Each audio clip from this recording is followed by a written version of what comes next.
श्रीरस्तु समृद्धिरस्तु मांगल्यधारणान् समर्पयामि मांगल्यं तन्तु नानेन मम जीवनहेतुनां कंठे बध्नामि सुभगे त्वं सह जीवनशरदां सुतमां ఈ యొక్క మంగళ సూత్రాన్ని సూత్రం మరి స్త్రీల మెడలో మరి భర్త కట్టిందంటే మరి ఇప్పటి నుంచి కూడా మరి ఆ యొక్క భర్తతో సహంగా మరి కలిసిమెలిసి సంతోషంగా అన్యోన్యంగా జీవితం గడపాలని మరి ఈ యొక్క మంగళసూత్రం కట్టబడుతుంది.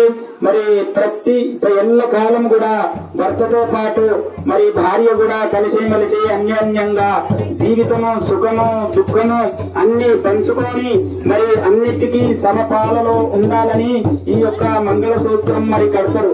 ఎందుకంటే ఇది మనం ఆనాటి నుంచి ఈ భారతీయ సాంప్రదాయంలో వస్తున్నటువంటి ఈ యొక్క ఆచారము ఈ మంగళసూత్రంలో ఎంత ప్రభావం ఉందంటే చాలా గొప్పతనము ఉన్నది.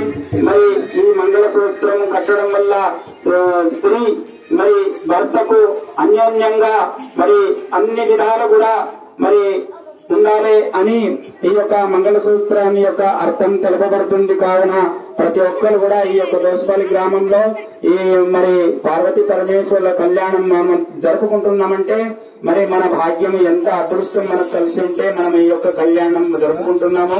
మనకు ఈ యొక్క పార్వతీ పరమేశ్వరుల ఈ సంగమేశ్వర స్వామి దేవుని అనుగ్రహం ఎల్ల కాలము సదా కాలం కూడా మనకు మన వెన్నంటి ఉంటుంది. జై గురు శ్రీ సంగమేశ్వర భగవాని జై పార్వతీ పరమేశ్వర